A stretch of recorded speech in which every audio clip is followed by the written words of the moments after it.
Good afternoon. Welcome to the June 17th Subcommittee on Climate Sustainability and Workforce. We will rise to salute the flag. I pledge allegiance to the flag of the United States of America and to the United States for which it stands, one nation, under God, indivisible, with liberty and justice for all. I've yet to get over the nerves of being up here. Roll call of the members of the subcommittee. Councilor Guarino-Sawaya? Here. Here. Councilor McKenna? Here. Here. Councilor Novoselsky is absent. Councilor Silvestri is absent. And Chairman Jaramillo? Here. Here, a quorum is present.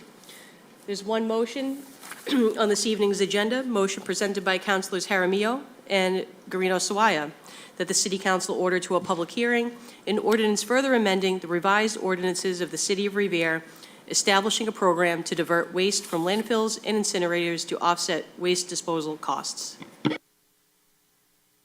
Councilor Guarino-Sawaya. Thank you, Councilor. Mr. Chairman.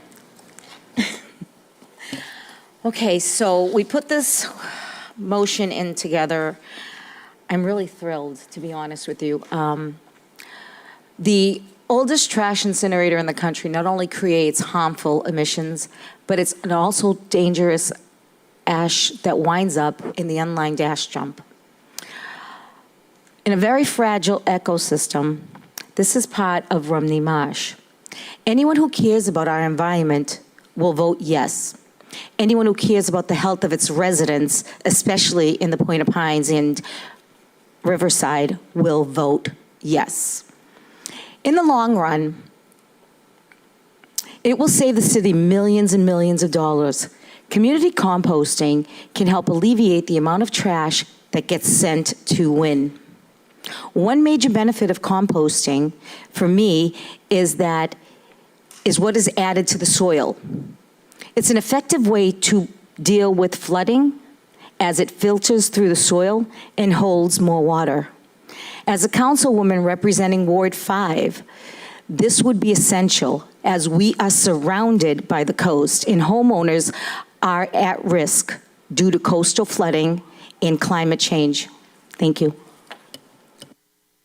Thank you. Councilor McKenna. Thank you. I think this is great ordinance. We have, every other city is doing it. Why not us? So I'm definitely in favor of this. Thank you. Thank you. Anyone wishing to speak? Alrighty.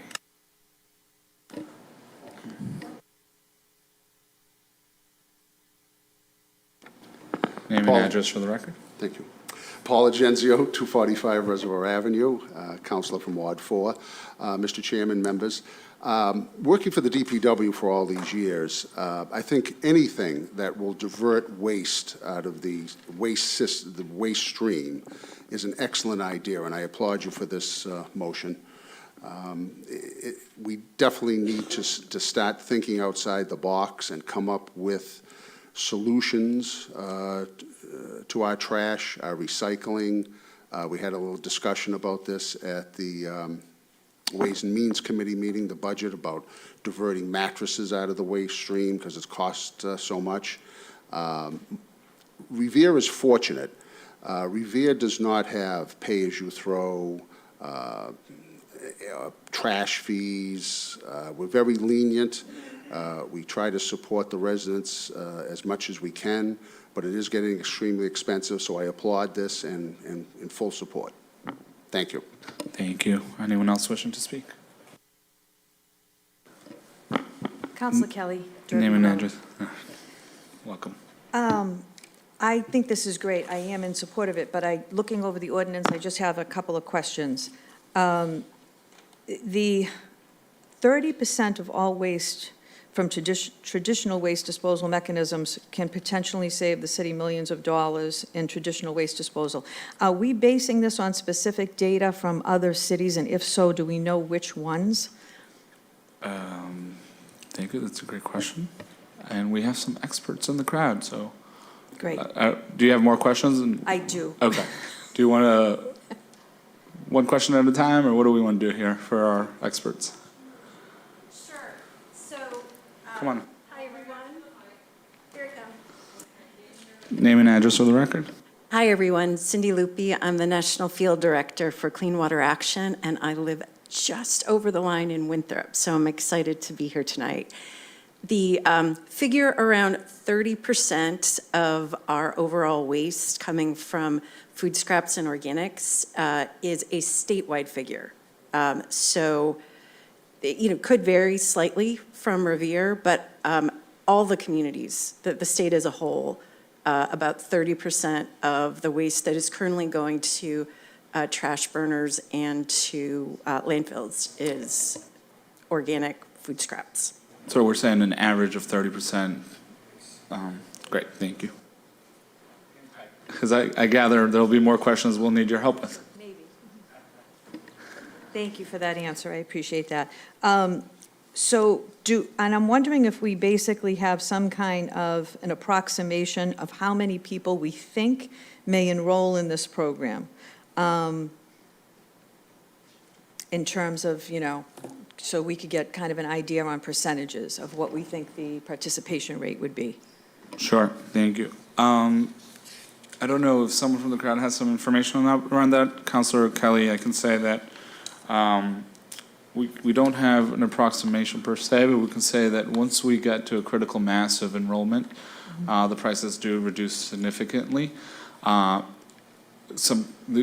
ordinance as written will allow the mayor the leeway to kind of have those conversations with vendors to do the work and kind of tell us what the best price is, et cetera, to determine exactly what the best vendor will be. And Okay.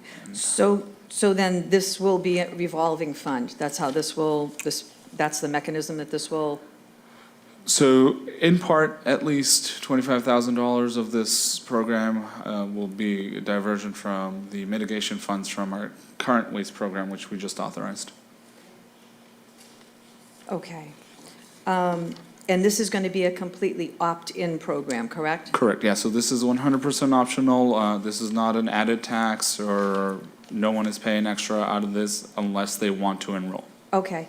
And just in terms of the process, this will be a curbside pickup, correct? This will be a week, as written in the ordinance, or in the potential ordinance, it would be a weekly curbside pickup, correct? Okay. And so will the containers be offered? The containers will be, So currently, curbside pickup programs of this kind, the vendor will provide the container. Sometimes they'll even provide a container for inside your home, or for your home, a smaller container for like immediate food scraps. Okay. And this will be a weekly curbside pickup. and I understand that there will be a built-in reduction in rate or fee for senior citizens, correct? Yeah, there's a sliding scale, which again will also which has some stipulations, but will also be at the pleasure of the mayor for folks who are in a fixed income or who are senior citizens, correct? Okay, and the ordinance does list that there will be a department in charge of implementing the composting program. So is that going to be absorbed into one of the departments that we already have, or is that going to be a newly created department? I think whatever the mayor feels free to do. Okay, and then we're also looking for demographics of enrollment. I can understand if we're offering a senior citizen discount that we would want that demographic, but is there reasoning behind additional demographic information? I think we want to make sure that we're tracking this program fully. First, who we're serving. We track, like we do with any city, many city services. We track racial, gender, social, and economic data for the purposes of being able to expand the program or reduce the program, depending on the need. Okay, I don't really see the connection there as to why that would be necessary. So that would be, I don't know. I don't think that would be necessary. And then my last question, just for my own edification purposes and doing some more research with this, would this be a company like Black Earth Compost? Is that one of the vendors that it would be some, could be providing services? The ordinance essentially asks the mayor to do an RFP and RFQ process, and whoever it may be, Right. it may be. Okay. Correct. All right. Thank you. Appreciate it. Thank you, Councillor Kelly. Hello, Mr. Chair. Name and Ed- address for the record. Ed Terrell, 70 Sewell Street, Revere, Mass. Do we have an opinion from the Board of Health about this? Because we're talking about food sources and rats and raccoons can open, they have thumbs, they can open containers really easily. And, we just came out of one pandemic, and rats act as a reservoir for other diseases. I would just feel comfortable getting their opinion. And then in terms of containers, I'd like to recommend the containers be made out of metal because rats can chew right through the plastic. And if you have guinea pigs, the same thing, they have to sharpen their teeth all the time. They go right through plastic. So maybe we could get metal containers. Other than that, I think it's a great idea. Thank you. Thank you.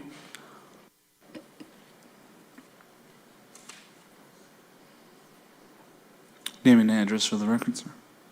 Anthony Pazziali, 51 Arcadia Street, Mr. Chairman, members of the committee. Curious if the city could pick up the tab. So if the city is going to save on its trash disposal, the people that are paying for composting, they don't really see any savings. But let's say I don't do it, I might see savings and I don't even use it. Do you know what I'm saying? So you're going to be charging residents, or residents will have to pay to get rid of their composting. I don't see how I almost feel like it's unfair. I feel like the city should look at making it a part of their trash removal program. If the city wants to make an effort to lower its cost, if in fact this would lower the cost, I'm not an expert on that. I don't know what the trucking cost is to haul that stuff out of here and to take it where it needs to go. But if it's going to lower the cost of rubbish removal, why should people have to pay for it? Thanks. Thank you. Mr. Chair, if I may. Yes.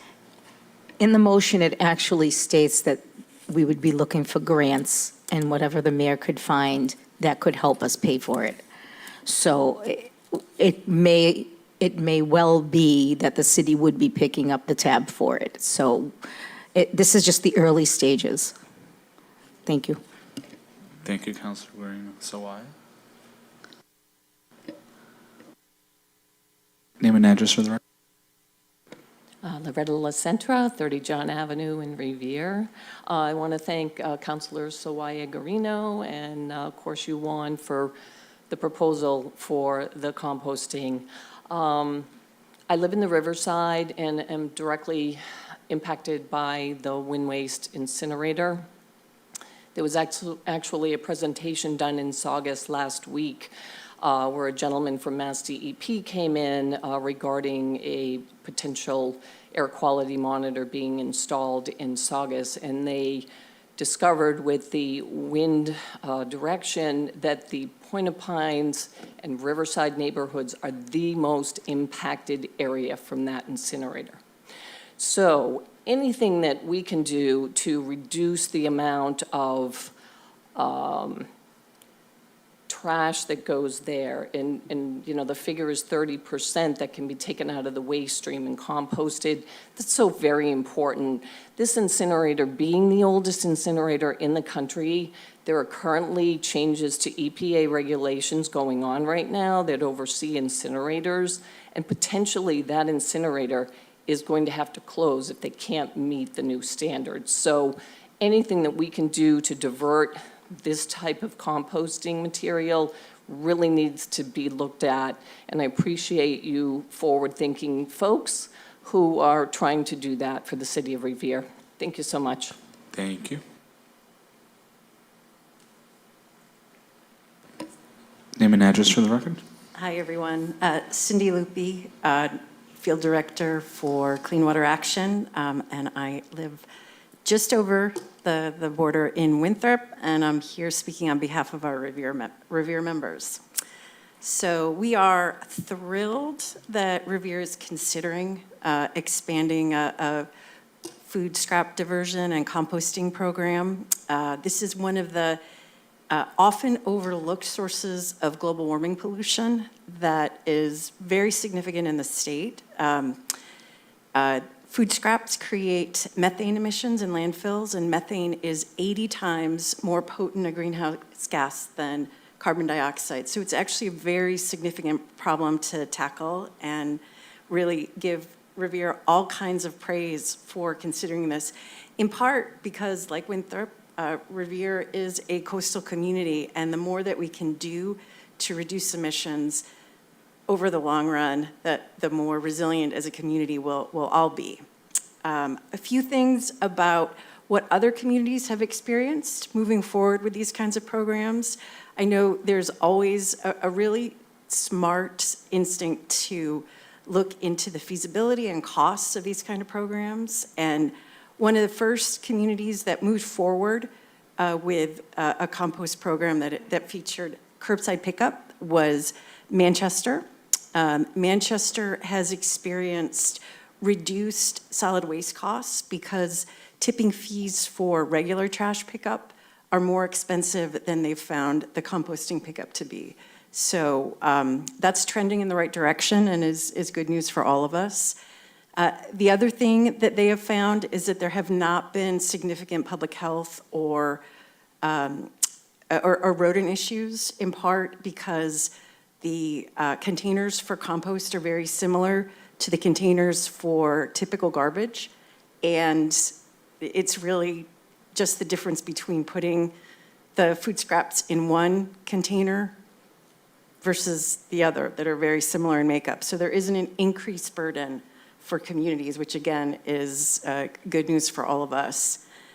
Also want to flag that this is an excellent time for communities to be looking into these programs, because the EPA has just launched a grant program to assist communities, particularly low-income and BIPOC communities, with startup fees and transitional costs for getting these programs going. So there will be federal funds that can help offset local costs. And this is also a commitment that the state of Massachusetts has made overall by the middle of the century to get to 100% zero waste in Massachusetts, which means that we need to be keeping all food scraps out of incinerators and landfills on our way to meeting that mid-century goal. So this is a great program. We're really excited that communities across the state are looking into it, and particularly given how close we are to the Wynn incinerator in Saugus. It's a really beautiful statement that Revere is making, that they want to help solve waste problems and reduce environmental health burdens. So a lot of support and appreciation for your leadership, and we hope that every community in Massachusetts who isn't already composting follows your lead. Thank you. Permission to speak from the chair? Cindy, can I just grab you for a second? Sorry. Thank you. I really appreciate the work of that you do at Clean Water Action and all the members that you serve here in the city of Revere. You know, I think it's refreshing to see the organizing work and the hundreds and thousands of people that you serve, not just in Revere, but throughout the Commonwealth and the country. You mentioned something about DEP and being able to provide some transitional costs and other startup costs for composting programs. There was a question presented earlier relative to being able to track demographic data on this program relative to this ordinance. Do you think that in order for the city to be able to apply for these grants, that data would be important to maintain in the ordinance? I would imagine yes. Most of the EPA grants that we've been looking at for a variety of programs require some basic demographic information, and usually they score the information provided. It can be part of what information strengthens the grant proposal. So communities that do provide that information are usually better positioned to ultimately get the federal grants. Thank you. Anyone else wishing to speak? Okay. Barring hearing none, sorry, one second.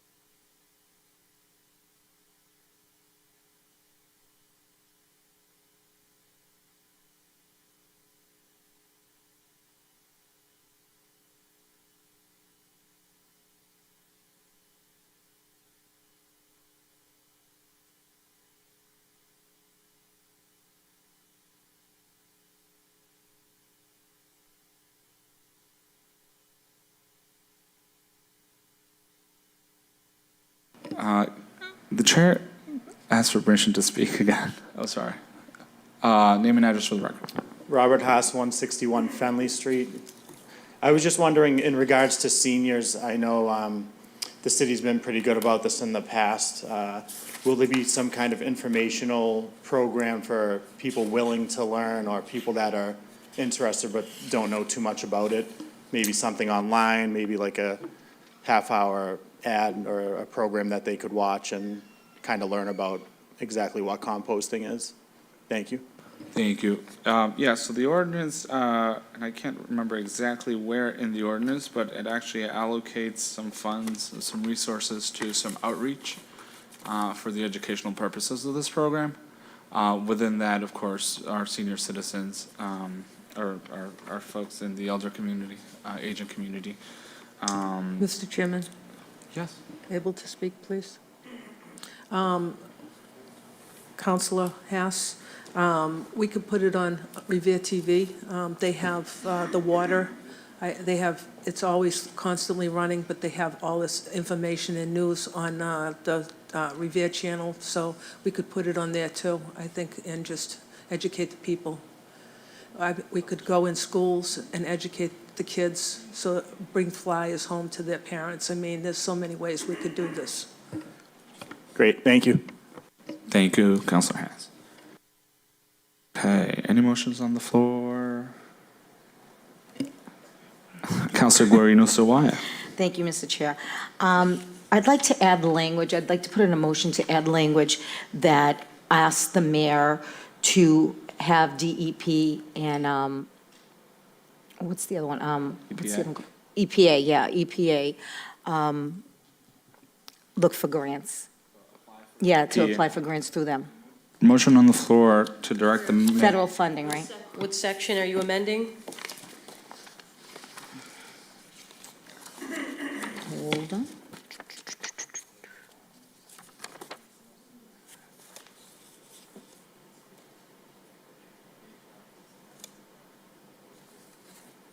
Two zero, is it?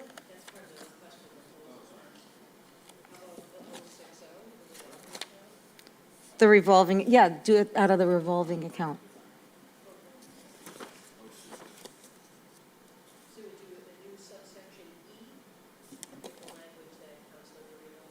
So directing the mayor to apply for DEP and EPA transitional and operational grants?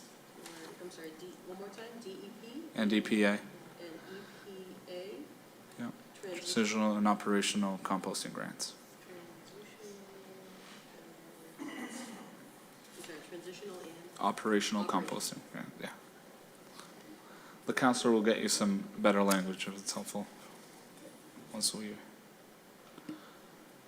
So the amendment presented by Councilor Guarino Sawaya, that section 8.10.020 program design shall be amended by inserting a new subsection E, that the mayor be directed to apply for DEP and EPA transitional and operational composting grants.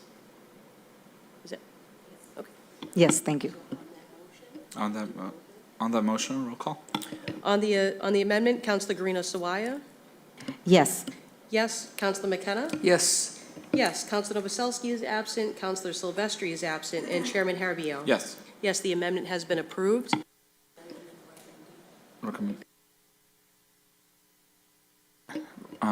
Recommendation to report out for a public hearing? All right, so moved, right? Great, and then adjourn? All right. No further business. This meeting is adjourned. Thank you.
Good evening. Welcome to the June 17th Parks and Recreation Subcommittee meeting. I'd like to begin the meeting by proudly saluting our flag. I pledge allegiance to the flag of the United States of America and to the republic for which it stands, one nation, under God, indivisible, with liberty and justice for all. Roll call of the members of the subcommittee. Councilor Guarino Sawaya. Here. Here. Councilor Haas. Here. Here. Councilor Jaramillo. Here. Here. Councilor McKenna. Here. Here. And Chairwoman Kelly. Here. Here. Quorum is present. Madam Clerk, I believe we have one item on the agenda for this evening. Yes, this is a motion presented by Councilors Jaramillo and Argenzio that the City Council order to a public hearing the following ordinance for the purpose of increasing safety by expanding recreational opportunities for young people. An ordinance further amending Chapter 257, Parks and Recreation Department of the revised ordinances of the City of Revere. Any subcommittee meeting members wishing to speak? Madam Chairwoman, thank you for putting this on the agenda. We are looking, Councilors Argenzio and I are looking to make our city more accessible to our parents and young people. We know and we applaud the work of the Parks and Recreation Department as it stands, but as we continue to grow, we want to be able to continue to provide the department the tools and the public the information needed to be able to fully enjoy our parks, our fields, and our open space. So with that, approve it and let's go. No, just kidding. Thank you, Councilor Jaramillo. Any other councilors wishing to speak? Permission to speak from the chair? Thank you. I do have a few questions. So the ordinance does mention a director. I'm wondering if this director is already a paid position that we have? Yeah, this is, so in the definitions, which we now include in the ordinance per this motion, the director position means the director of the Parks and Recreation Department of the City of Revere, who shall have the general supervision of the department, who I believe our current director is Michael Hinojosa, who's here with us today. And so in the definitions section, you'll find many of those. So the director is currently our current director, does not change that job title. Thank you. And one more question. The light schedule, I noticed that that will be changing. Will that be more costly or more cost-effective for the city? That's a great question, and I think that I'm sure that there will be an added cost to the light fees, but I think then later on in the conversation we can ask that those lights be equipped with solar panels so that they're self-sufficient. Which would also come at a cost initially. Okay, thank you. And the live calendar, is there a designated person already that would be responsible for updating that? Madam Chair, this ordinance gives the director quite a bit of latitude as to relates to who does which part, right? And I think that a testament to and a recognition of the good work that the director has been doing for as many years as he's been serving our community, that he as the Parks and Rec professional can decide who the best person on his staff might be for that. Okay, thank you. And section .060, the 7 members that will be appointed by the mayor, I'm not quite sure designating, one male, one female, one youth. I think maybe we would want an opinion by Attorney Capizzi as to if we can do that or not, and what his opinion of that would be in terms of how we comprise the members. Madam Chair, this is an amendment to the current ordinance, this particular section here. I believe these things are already in our ordinance. the clerk might be able to help me out with a citation on what it says exactly as it relates to the commission. I just believe that our commission hasn't been too active of late, and we're actually just trying to revamp this particular portion. I actually have a copy of the ordinance as it stands, and I don't see that language in there. Well, then I will stand corrected if that is the case, but does, Yeah. you know, It looks like this is definitely up new. for further consideration. At least 2 such members shall be women, 1 shall be, yeah, it looks like it speaks to that issue, but it is changed. So I would just like to make sure that those changes are okay. And then also in the next section, .070, it looks like we're reflecting a June 1, 2024 date. So that doesn't make sense right now because we've already passed the June 1 deadline. So we might want to change that date.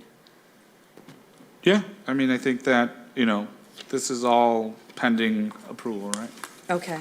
And then in the .090 section, the heading does mention fees, but there are no fees reflected in the section. Yep. So are we planning to add a fee schedule further down the line? I think that's what we're asking the director to kind of tell us, right, and to make public, is what is the fee schedule so that the public knows exactly what to expect when they go to rent a field, you know, and that there isn't any variances in, not that I'm not suggesting there has been, but I think so the public is fully prepared with all the information they need when they go to apply to make our Parks and Rec as accessible as we can. Let there be a fee schedule that is publicly posted that we know about, that we may adjust as the city council if the need be, or the director may adjust depending on the departmental needs. Okay, so there would be no need for that fee schedule to be reflected in the ordinance? It would not be because it would be a regulatory matter, not a statutory matter. Okay. And then my last question, section 2.57.080, labor force. It looks like that section is included in the original ordinance and is not being deleted in the new, as a new ordinance change. And it does speak to labor force, and it does mention a labor force to consist of such personnel as may be appointed by the mayor and provided for by the city council. I'm not sure what personnel, if these are already existing personnel positions, or if they're going to be newly created, if there's cost and salaries involved, and probably that language should be amended to say, and approved by the city council. I'm not quite sure why it would say, and provided for by the city council. Madam Chairwoman, so, you know, this particular ordinance is moot on that point. This is, you know, this is certainly something we can change if we so wish, but the ordinance as written is moot on that particular section, and happy to discuss further as to how to best make it fit. Should that section be deleted then? I mean, I don't have any strong passions about it. I would ask the mayor maybe, or Mr. Hinojosa, who's here with us, to give us an opinion on that particular section, or maybe the clerk. I don't know if anyone with the subject matter expertise has the section. Chairwoman Kelly, where you see prior revision, section 2-102.1, at the bottom of that ordinance in the original language, that means it's very, very old. We're talking either from the 1956 edition or 1973 edition of the city ordinances, okay?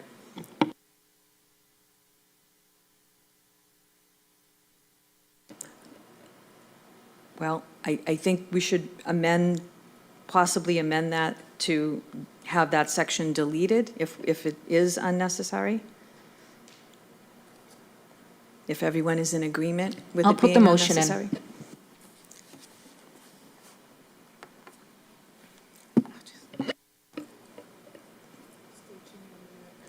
Madam Chair? Sorry, so to be clear, we're adding a section to this ordinance that deletes this particular language, is that right? Actually, the ordinance that you submitted has a section .070 and then a section .090. It does not speak to section .080. So I would assume then that your intent was that it remain in full force and effect. However, if it should be deleted, then maybe we should delete it, is what I'm saying. Yeah, I mean, I think the way that this ordinance is written is to speak on the things that we're trying to amend, not to the things that we're not trying to amend. Not saying I don't have strong passions about that particular section. If the will of the subcommittee is that we need to add that into this ordinance to strike that language, then sure.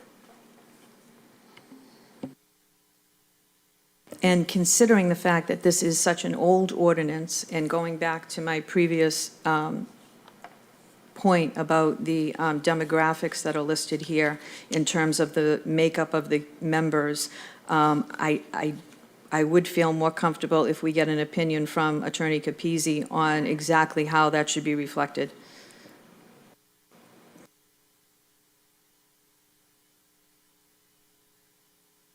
Councilor Argenzio? Thank you, Madam Chairwoman, and thank you, members. I sponsored this motion along with Councilor Jaramillo. The Parks Commission is something that has existed for years. In fact, I was a member of that commission for quite a few years, but prior mayors never really filled it with enough members to have a viable meeting. So we seek to restructure that group, create a diverse group of residents, a strictly advisory group that would sit with the director, Mr. Hinojosa, and have public input on programs, on policy, and make it a healthier exchange and have input from the public. The Council on Elder Affairs has much the same commission. There's a group of seniors that meet with the director. They give their opinion on programs and policies that they'd like to see in effect, and it just makes for a better input from the public. It's advisory only, and it takes no authority away from the current director. In fact, most cities and towns have a viable committee, Parks Commission. We are probably in the minority, especially a city of our size, that doesn't have such a committee. Again, diverse group of people.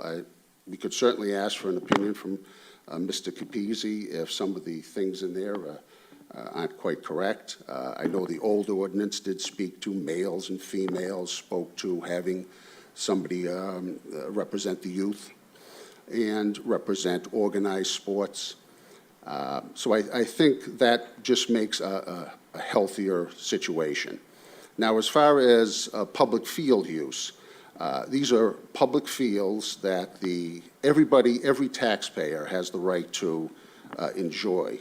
The Parks Department does an excellent job right now of giving out permits, collecting fees, renting out to different groups, and a lot of money is collected. That goes directly back into the department, and it funds a lot of the things that we enjoy right now. And I wouldn't want that disturbed in any way. But a calendar, as Councilor Jaramillo suggests, and I suggest, would just give the public a chance to go online, have some dates that they know they can go use: a basketball court, a soccer field, a baseball field. It's public. Everyone's supposed to be enjoying it, and I think that would go a long way for the general public. One of the complaints that I received over April school vacation, a father and his son and a few other kids from the neighborhood went behind St. Mary's to Griswold Fields, and they were going to bat some balls around, and all the fields were padlocked. So we're essentially locking out people from using public open space. So I think that's one of the things that the commission could work on, create some policies, create some suggestions. I know, being with the DPW for all these years, it is very challenging to keep our parks and playgrounds in good order. Somebody goes through it with a dirt bike, irresponsible dog owners have their dogs run on there, don't pick up after them. The baseball team takes the field and there's dog droppings. I understand that, but the answer can't be lock out the public. So I think these suggestions in the motion, I think will go a long way in helping out with these situations. I agree it's a very old ordinance, probably from the 50s. You can see the way it's worded. But I think these changes are what we should focus on. I think most ordinances in the city could use a going over and bring them up to date. So if you could, I'd like to see this go to a public hearing, and thank you for your consideration. Thank you. Madam Chair. Could I? Councilor Hess. Thank you, Madam Chair. So when I worked at the senior center, we did have, as Councilor Argento touched on this, we did have a senior board, a senior council, and we met once a month with them. It was probably a group of about 11 to, I think it was 11, sometimes less, based on attendance. But they would go over events at the senior center. If they thought the party was too much last month and they weren't happy with the food, and they would give their opinions based on certain events we had. And I don't think a commission is a bad idea. I would say the senior council had a number of female members and I believe only 2 male members. And they didn't put that as a requirement before, that they needed a certain amount of males and females. That's just kind of how it shook out. But I'm not sure how, if we could do that like someone had said before, but it wouldn't hurt to get a group of like-minded residents that are involved. Maybe that could give an opinion on what they would like to see, and maybe in this, in the city for future programming. And the rec does a great job currently. I know my wife and I take our son and daughter to more or less every rec event. This past week we went to Chalk It Up, and the rec does a great job including all the kids, and there's always room to add certain programs, and I think that's something that could definitely be looked at with the addition of a board. I will say, in regards to a calendar, when I worked at the school department, I did have access to the, I believe it was Easy facility, so you could see the lineup of events that the rec had scheduled throughout schools and fields. My only concern with putting the calendar out to the public is if we say the Whalen Field's open, or the stadium or the turf is open from 4 to 8 on Thursday night, you might have a soccer coach with 10 to 15 kids say, all right, let's go here, the field's open, when you may have had a family of 5 or, 2 families getting together saying the field is open, let's go down to the field and play catch, kick the ball around, run around the field. They get there and a coach is there with 15 kids and they're outnumbered. And they're not going to kick the team out, obviously, because of the numbers. But that's the only main concern I have with putting the calendar out there. I don't think it would hurt to let people know what fields are open, or if we had designated times. But that is my lone concern with that. Thank you. Councilor McKenna. Thank you, Mr. Chairman. Back in the day when Bob McCarrott was in Parks and Recreation, and I was like 21 years old, and we played softball, we had to go up to Parks and Recreation, and he had a calendar. And we had to, if we wanted a field, we had to go up and reserve it. And it was wonderful, I understand what Councilor Hass is saying, but, if the field is open, if the field is big enough, then it's room for maybe a soccer team and a family of 5. I just think that if the field is open, we shouldn't be handing out, asking for fees, and allowing people to just go in there and just do what they have to do. So, but before online, the calendar was at the Parks and Recreation, and we had to go in there and make sure that the field was open. So either way, I think it's a great idea, the calendar. Thank you. Counselor Aramillo. Thank you, Madam Chairwoman. Yeah, so just want to touch base about some points from Section 2 of the ordinance, not of the chapter, of the motion, not of the chapter, but Section 2 asks the director in conversation with the commission to outline a policy that prioritizes Revere residents and nonprofit organizations for the usage of the fields. And, you know, I think the beauty about the commission, I know that there's been some concern about like how often they meet, et cetera, et cetera. I think the beauty of the commission is the motion mandates that the commission meet to set forth these regulations and best practices, which I'm sure the department is already implementing, but just set forth them, make them public. And then they don't have to meet ever again unless the director makes wants to make an amendment, right? And so, you know, of course, they should and they could meet and they can make recommendations to the director. But this really allows the professionals at the Parks and Rec Department to run a shop that doesn't have a great deal of interference from a commission while still having very important community voice. And so, you know, just to address some of those concerns. And then, and then just a concern about the free play. Of course, we ask that in the regulations that we're asking the commission to promulgate, or the commission and the director to promulgate, that we prioritize free play and folks from the city, right? So, yeah. Thank you. Counselor Garino. Thank you. Thank you, Madam Chair. I, like Counselor Hass and Counselor McKenna touched upon, I agree with that live calendar, because with the live calendar, it allows us to be transparent and inclusive. And I remember years ago when you did have to sign in if you needed to use the park. And it brings me back. And this would be a great way to be inclusive. And then when you're speaking about having that commission, I love the way it is lined up over here, because you're being inclusive with everybody. You're not giving 6 women, like Counselor Hass was talking about, which they have an entire board on the senior board that are all women and only 2 men. Right now, you're giving everybody an opportunity. It's an equal opportunity for everyone to be involved. And I agree with having a youth person, and I think this is the best route to go in, so I would not touch this. I would leave it exactly the way it is. Thank you. Thank you. Madam Chair.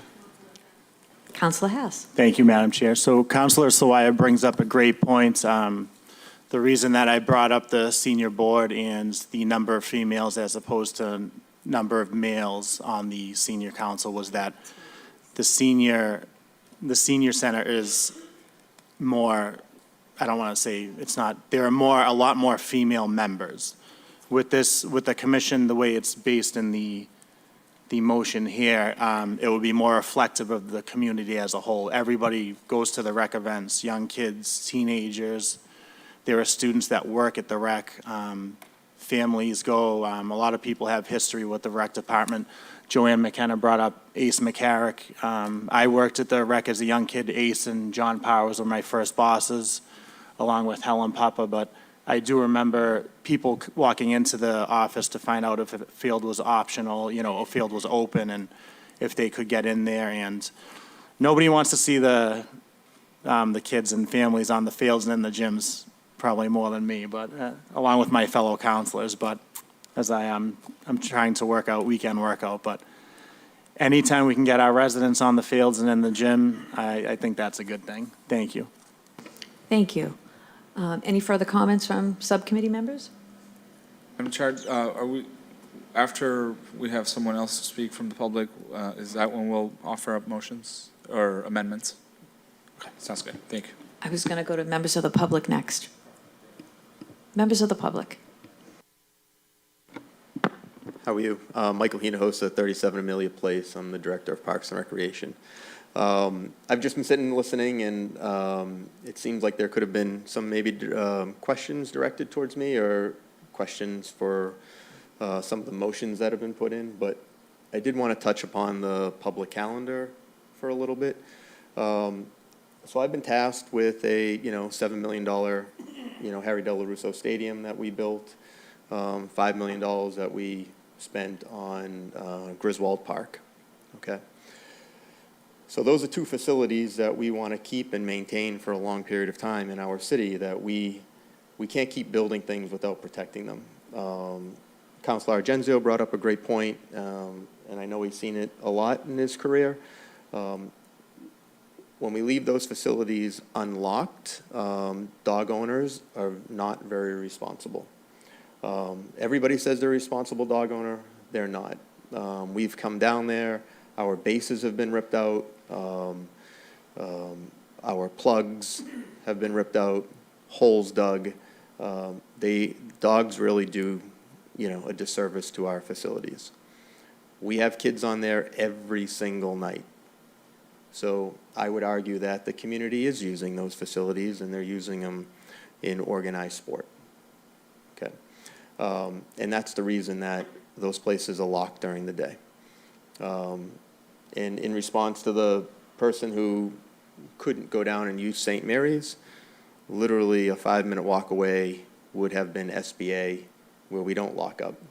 So we have plenty of facilities, we have plenty of open space throughout our community that people can organically play. So the live calendar really only is in effect for Harry Della Russo, maybe Griswold Park, or the other lit field that we have at Rumney Marsh Academy, those turf fields. Every other facility that we have, and I say facility, but every other open space has very, very few rentals, other than maybe a team here or a team there. I would argue that you could go to Fredericks Park and Beachmont and play anything that you want, any day, anytime, until it gets dark out. I would argue that at Paul Revere School. I would argue that at Gibson Park. Susan B. Anthony's got a little bit of activity there just because of what it is. So there is a reason that we do not have a live calendar, not to keep anything away from the community, but we have thought about this, and it's not something that, this is not new to us, but we just felt like there would be so many people to show up and maybe not take their team down there. I can tell you that if we had a soccer organization and they have 200 or 300 kids in their soccer organization and they saw an open time slot, they would be there. Maybe combined with another organization. So we're not talking about 10 or 15 people bringing down kids. We could be talking about whole organizations. So that's why we don't keep a live calendar, and that's why everything runs through me. I think you heard Councilor Haas talk about our facility, Easy Facility. Paul Argenzio has had access to it until January. So it's not like it's public for us, but Easy Facility allows us to communicate with DPW, allows us to communicate with the custodians on how we rent fields and who is in and out of there. As far as the light schedule, you guys make a good point. Harry Della Russo does have lights on their basketball courts. We keep them open until 9 o'clock on most nights. Those basketball courts are put into a residential area. It takes us a long time at night to ask those kids to leave. So from a permitted standpoint, for me, it's a lot easier when things are permitted and they've come through me, because we have coaches down there. They protect the facility. They protect our assets. We get people on and off that way. Organically at the stadium becomes a little bit of a mess for us because we have no one controlling, no parents down there. And then, even from a basketball court standpoint, getting back to that point, is that once we get them out of the facility, they literally walk around, come back up Fernwood Ave, trespass onto, I wish I knew her name, but they go down her driveway because it's a shorter fence to hop back into the stadium.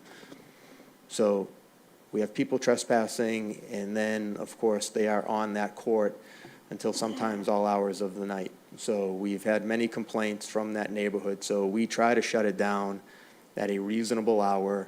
People don't want lights blaring in their thing. So usually, 9 or 10 o'clock is when we wrap things up. So I don't know if that helped clarify some of the questions that we have, but I would make a point that I am desperately trying to maintain our most expensive assets while still having free play at all these other places. Thank you. So could I ask you a question? Is it- Of course. So then, is it your opinion that a live calendar is not the best use? You'd rather not? I have, As the director of the department, I would like your. as the director of the department, we have studied this, and I just think for our community that it just doesn't work. We don't have, we don't have a lot of green space where we have to as much as possible. So I think a live calendar does not allow us to control it the way we want to control it. Okay. Currently we have the stadium, Rumney Marsh Academy as our 2 turf fields that are lit. Every night at 6 o'clock, there's 200 kids on those fields right now. So, Okay. And then one other question that I have. This ordinance would change the lighting schedule no earlier. Public safety officials shut the lights at all of the outdoor space facilities in the city barring a special permit no earlier than 9 p.m. Monday through Thursday evenings and 10 p.m. on Friday and Saturday evenings. Is that statement agreeable to you or no? Yeah, you're fine with that because you did mention I Harry am Del Russo agreeable Stadium. because for the 2 of the 3 properties, for 2 of the 3 assets, Griswold Park in the stadium, we have control by our phones. So the Rumney Marsh Academy turf field has to be powered on. Someone actually has to physically go down there and flick a switch. So, but that's the way it's been running for a long period of time. We did have a grant earlier. We had some money that we were going to upgrade the lights so that we could control all of the lights. So, based upon that schedule that we have out there. But for the most part, the DPW is the ones that are going down there and turning that light on and off every night. And they have access to the schedule. So they know when the last rental is at 8 o'clock, 9 o'clock, or 10 o'clock. So the 10 p.m. specifically on Friday and Saturday evenings would not pose a problem to the neighborhood surrounding the stadium? The stadium is built into a community, a residential community, right? So, yes, 10 o'clock would be the max that we would want to turn those lights off, but we would start to have people exit at 9:30 just to make sure that we got people out of there. Thank you. Madam Chair? Council McKenna. Thank you. Mr. Hinojosa, so right now, the stadium, they shut off the lights at 9 o'clock. Am I right? It- Not 10 o'clock? It just depends on the rental. Okay. So- But do you keep the lights on at 10 o'clock at times? Yes, if Oh, there's a okay. rental, like So Tuesdays this would not be a- and Thursdays, they're on until 10 o'clock because I know we have a rental there every Tuesday. And I know Thursday. it's surrounded by a community. So, I mean, if I lived across the street from the stadium and, I went to bed early at 9:30 and I had that glare in my window, I wouldn't like it. So I would just say, if you're gonna limit it to, I think we should just limit it to Tuesdays and Thursdays. You said that it's hard, if the lights is on, the kids still stay. But once the lights are off, it's hard for them to disperse. Yeah, And once the lights are off, they start to disperse because you can't play basketball unless there's streetlights, at 10 o'clock at night. So I just think we should just keep it the way it is and not change it. I understand that we're trying to give more to the community, but if we might be giving more to the community, but we're also taking away from the community. So, it's like, what do we do? So I would say it's working, keep it the way it is. I understand, and listen, I live in Beachmont. That Fredericks Park is open all the time and people are playing on it. I mean, there was a big gig Sunday. I don't know if you got a permit, but I mean, they were playing until 7 o'clock at night, until they couldn't see anymore. So you do, I know you have fields open. I think we should just keep it the way it is and protect our assets. You're talking about a $7 million Paul Revere Stadium or whatever it is now in Griswold Park. So, $5 million at Griswold. Is it $5 million at Griswold? Something like that. Yeah, so I mean, let's protect our assets and keep it, it's working, keep it the way it is. And I understand the maker of the motions just want to give to the community, but we might be taking away from the community too by keeping the lights on, by the kids screaming and yelling. I mean, that's equality of life. It's, so, and if it's working, it's working. So that's what I feel. Thank you. Thank you. And I just one last comment. I'm not trying to take away from the motion. I think we do everything we can to make sure that kids are play, right? And there's nothing better than organic play, okay? Nothing better than grabbing 12 of your friends and going down and playing stickball or block ball or whatever we used to play when we were kids, right? Nobody wants that more than me. But I do have a job of protecting some of the assets that we have. I think maybe the better question is, how do we get more lights in the city? I mean, I think you've seen me stand up here before and ask for other facilities to have lights so that we can help engage more play and more activity in the places that aren't community-based. So that's what I would say. If you have any other questions, I'll be more than happy to answer or. Councilor Haas. Thank you, Madam Chair. I think Councilor McKenna brought up a great point. Mr. Hinojosa will know I spend a ton of time down Griswold Field with my T-ball team, the Owls, but I believe what Councilor McKenna said is very important. We have to make sure to protect the spots like Griswold and the stadium.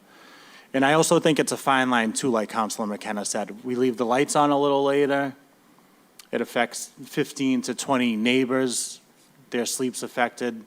Takes everyone an hour later to get out of there on Fridays and Saturdays. It causes an issue in the houses around that field. So it is a fine line, like Councilor McKenna said, and that's a great point, and that's one that we have to work to balance. Maybe we have organic play at a designated field, or we can put something out telling residents, if you're interested in playing, you want to run around, this field's always open. No one's ever here, I know there's a couple of fields like that, like at SBA, if there's no baseball or softball, the field's wide open. I mean, you could go there and literally play anything you wanted to play. It's so big, you could have 4 corners set up with 4 different sports going on, So maybe it's something we look at. We have a designated field for organic play, Thank you. Councilor Jaramillo. Thank you, Madam Chair. So I just have some questions because Mr. Hinojosa cited or mentioned that there was a study done relative to calendars and fields, and I'd love to see the results of that study if you have them written down first, and then second, I guess. Unless you're telling me, Mr. Hinojosa, this is your professional experience, but you haven't actually done a study, it's one thing. Second, I think that study after study, United Nations, universities throughout the country, and I'm happy to put these on the record, have shown that the more our kids are playing on our courts, the safer communities are. And this ordinance does and open to additional edits, makes an attempt at ensuring that there's public safety officials that are, closing down the fields, closing down the lights, et cetera, and it gives the department, the director, the commission, a great deal of latitude to create the regulations they feel are pertinent to solve the issue. So, you know, we know the calendar would ensure that some folks are able to get in the field or not, and I think I'm asking that we use a little bit of imagination, right? Maybe there's a pin pad that residents can use, and they can sign up online and say, I'm going to go play with my friends on the court, and then they get a pin, and then the pin's activated, and boom, they get in for those 2 hours, or whatever it is.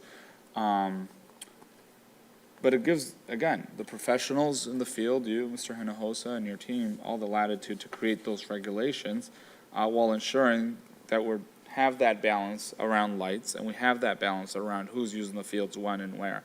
And I think that's all we're asking for here. But with that said, I would like to motion to make an amendment to Section 5 of this proposed ordinance so that it says, where it says subsection E here, the director must present the regulations set forth under this chapter by no later than June 1st, 2024. Strike June 1st, 2024 and replace it with no later than 3 months from enactment of this ordinance.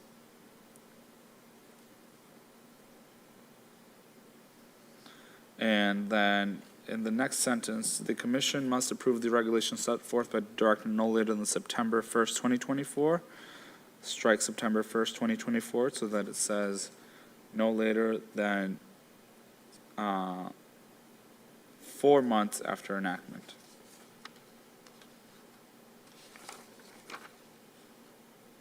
After enactment of the regulations.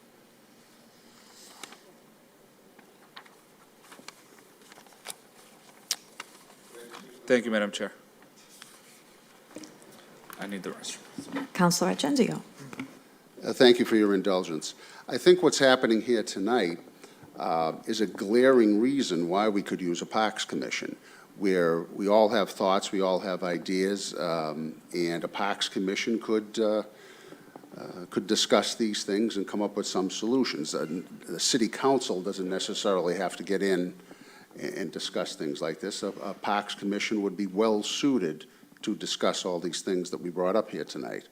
And I understand protecting the assets, but this has always been a thing of mine. Protecting them from who? Protecting them from the taxpayers that built them.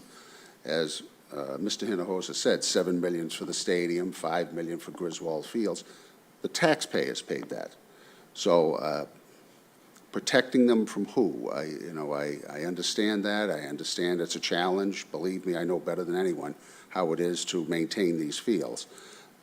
But I think that, as Councilor Jaramillo said, some creative thinking can be done, and I think the Parks Commission would be that place for that creative thinking. Thank you. Thank you. Permission to speak from the chair? Thank you.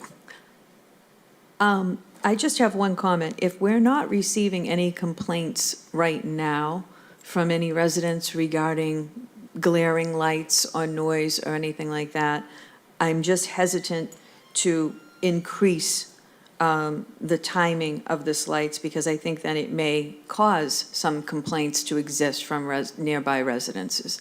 So that's my only concern. And again, about protecting our assets, I may be wrong, but I think St. Mary's did have an incident last July 4th with the park being used when it should not have been being used. So I'm not exactly sure how all of that took place, but I'd like to see us try to prevent things like that from occurring, because I know there was some disturbances that the residents incurred that 4th of July weekend. So at this time, is it the council's will to, Councilor Guarino Savoya. Thank you, Madam Chairwoman. I agree with what you're saying. I kind of believe that this motion should be two motions, not one.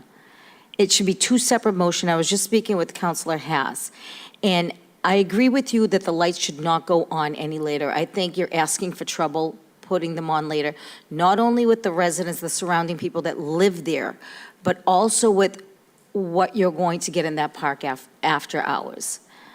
If the games are all over and done with by, say, 10 o'clock, there's no need for the lights to be on after that.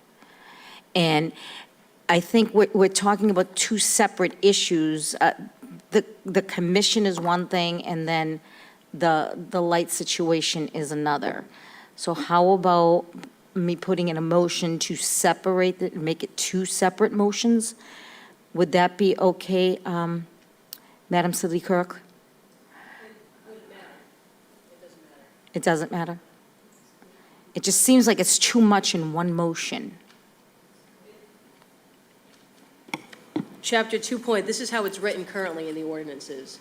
So whether or not you separate the ordinance out and have that as a separate section, it wouldn't make a difference.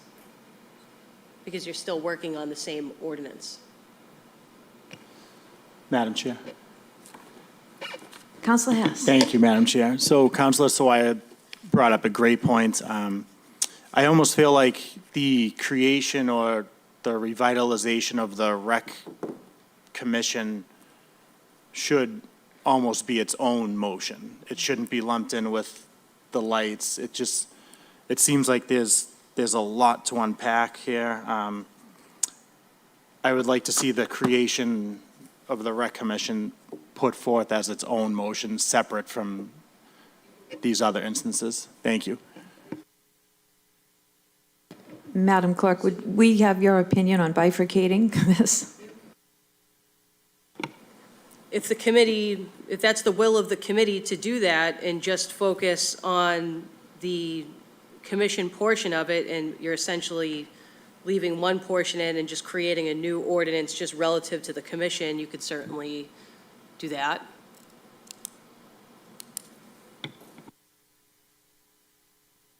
Permission to speak from the chair. For me, that seems, I don't know, messy. I think it's cleaner if we keep everything together. But we can take a vote on that, I suppose. Councilor Guarino-Sawaya. Sorry, Madam Chair. When listening to the city clerk, when she said earlier that the motion, the ordinance was back in the 1950s, it's quite antiquated. So therefore, by pulling this out right now and separating it, it would make it current.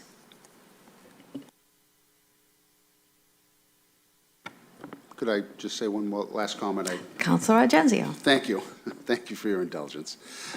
This is going to be, hopefully, sent to a public hearing. There's going to be a lot more discussion, a public hearing. More members of the public may want to come up to speak. We can hear what they have to say. After that, it may go to a different committee. It might go to Legislative Affairs because it's an ordinance change. So there'll be a lot of other times when this can be discussed and hammered out. There is a lot to absorb here. But I think the Parks Commission would still be able to address all these different issues once established in the format that was set forth in the proposed ordinance. Thank you. Thank you.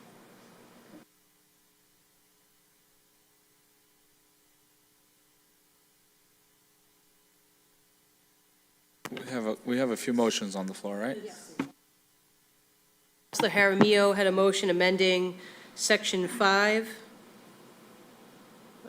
He was striking June 1st, 2024, and inserting in place thereof 3 months after the passage of this ordinance, and further in that same Section E, striking September 1st, 2024, and inserting in place thereof 4 months after the passage of the regulations.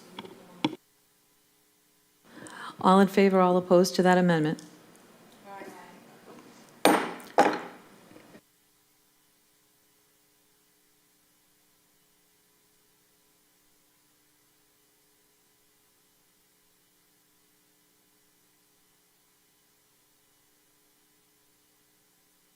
The commission.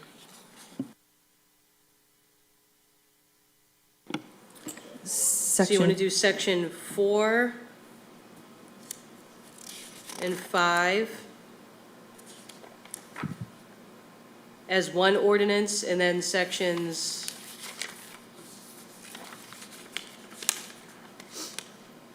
1, 2, 3, and 6 as another ordinance? Yes.